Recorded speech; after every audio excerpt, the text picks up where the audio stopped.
दोस्तों, अगर कोई इंसान किसी मजलूम पर जुल्म करता है तो कुदरत भी खामोश नहीं बैठती। आज हम आपको एक ऐसी औरत के बारे में बताएंगे जो अपनी बच्ची पर जुल्म करती थी। उसके बाद उस औरत के साथ क्या होता है जब ये औरत अपनी छोटी सी बेटी को आग में जलाने वाली होती है। फिर उस औरत के साथ जो हुआ उसको सुनकर आप हैरान रह जाएंगे। दोस्तों, किसी जमाने में एक शादीशुदा जोड़ा बेहद अच्छी और बेहतरीन जिंदगी गुजार रहा था। बीवी बेहद इबादत गुजार थी। अल्लाह ने दौलत के साथ साथ औलाद की नेमत से भी नवाजा था और उनके यहां 5 बच्चे हुए। लेकिन इन 5 में से 3 बच्चों का अचानक इंतकाल हो गया। लेकिन दोनों औरत ने अल्लाह की नाशुक्री ना की और सब्र किया, अल्लाह का शुक्र करते रहे। नेक लोगों की जिंदगी में एक के बाद एक इम्तिहान आते ही चले जाते हैं। शौहर जो औलाद की नेमत छिन जाने से उदास था, उसका दिल अपनी बीवी की तरफ से हट भी गया और वो ज्यादातर वक्त घर से बाहर गुजारने लगा। दरअसल वो किसी दूसरी औरत में दिलचस्पी लेने लगा और वो दूसरी औरत पहली बीवी को तलाक देने और निकाह का मुतालबा करने लगी। चुनांचे ऐसा हुआ कि मर्द ने पहली बीवी को तलाक दे दी और दूसरी औरत से निकाह कर लिया और साथ ही ये शर्त भी रखी कि वो अपने बच्चे किसी सूरत उस औरत के हवाले नहीं करेगा। और बिल्कुल ऐसा ही किया गया। प्यारे दोस्तों, नई दुल्हन घर आई, लेकिन वो एक रिवायती सौतेली माँ थी। और जो औरत पहले ही एक माँ को उसके बच्चे से अलग कर दे और माँ की ममता से उसके बच्चे को छीन ले तो वो किस तरह से खुद एक अच्छी माँ बन सकती है। इस औरत ने इन बच्चों पर बेहद जुल्म किया। इनको घर में बर्दाश्त न करती। मोहल्ले वाले सारा दिन बच्चों की चीखों पुकारों की आवाज सुनते। मोहल्ले के चंद बुजुर्गों ने इस आदमी के बेटे को करीब के मदरसे में दाखिल करवा दिया और वो तालीम हासिल करने लगा और साथ ही सौतेली माँ के जुल्म से बच गया, जबकि बेटी अपनी सौतेली माँ के पास ही रहती थी। इस मासूम से पूरे घर का काम लिया जाता था और बच्ची से अगर कुछ भी गलती हो जाती तो पूरा मोहल्ला इस बच्ची की आहें और सिसकियां सुनता था। पड़ोसी इस औरत को अल्लाह का खौफ दिलाते, लेकिन इसके कान पर जूं तक न रेंगती और वो जुल्म पर जुल्म किए जाती थी। और प्यारे दोस्तों, इन बच्चों का वालिद सब कुछ देख रहा होता था, मगर देखकर भी अनजान था।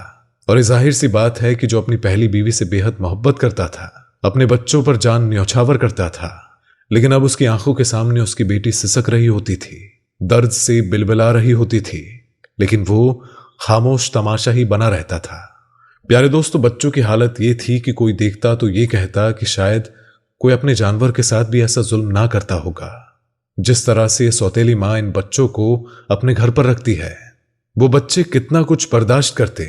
आखिर एक रात इस बच्ची के दिल से आह निकली और इसने कहा कि अल्लाह, मैं किसी को बद्दुआ नहीं देती, क्योंकि मेरी माँ ने मुझे ये नहीं सिखाया। मेरे ऊपर होने वाले जुल्म को तू खत्म कर दे और मुझे इन जालिमों से निजात दिला दे। ऐ मालिक, मुझ पर रहम फरमा, न जाने मेरी माँ कहाँ है और किस हालत में है। ये कहते हुए वो बच्ची सो गई और उसी रात उनके घर के अंदर एक बड़ा सांप दाखिल हुआ। वो सांप करीब के कब्रिस्तान से निकलकर इस घर में दाखिल हुआ था और रेंगता हुआ इस जालिम औरत के बेटे के पास आया और उस सांप ने उस बेटे को डस लिया। वो चीख भी ना सका और उसको मोहल्लत तक ना मिली और मौके पर ही उसकी मौत हो गई। सुबह जब उस औरत को पता चला तो उसने अपने बेटे के मुंह से झाग निकलता हुआ पाया और ये देखकर वो चीखने लगी, चिल्लाने लगी।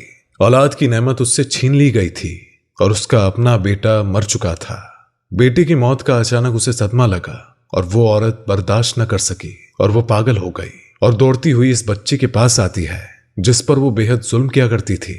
इसके कदमों को पकड़कर रोने लगी और कहने लगी कि मुझे माफ कर दो, मैंने तुम पर बहुत ज्यादा जुल्म किया है। मैंने तुम्हारी माँ को तुमसे जुदा कर दिया, तेरे बाप को मैंने अपने हुस्न का गुलाम बना लिया, तुझ पर बेहद जुल्म सितम किया और आज कुदरत ने मुझे ऐसी सजा दे दी कि मेरा बेटा मुझसे छीन लिया गया। मेरे बेटे को पानी मांगने तक की मोहल्लत ना मिली। बेटी, तुम मुझे माफ कर दो, मुझे माफ कर दो। ये कहते हुए वो औरत बेहोश हो गई और फौरन उसको अस्पताल ले जाया गया। डॉक्टर ने बताया कि इस औरत का इंतकाल हो चुका है और वो दोबारा कभी होश में ना आई। इस औरत को उसके बेटे के साथ ही कब्रिस्तान ले जाया गया, लेकिन जब कब्र खोदी गई तो देखा कि उस कब्र के अंदर भी एक सांप मौजूद है। इस कब्र को बंद कर दिया गया। दोबारा से एक कब्र खोदी गई, लेकिन वहां पर भी ये सांप मौजूद था और जब तीसरी बार कब्र खोदी गई तो उसमें भी सांप मौजूद था। चुनांचे लोगों ने उसको उठाकर कब्र के अंदर डाल दिया और इसकी कब्र को बंद कर दिया गया। तो दोस्तों, इस वीडियो में बस इतना ही। अल्लाह हाफिज।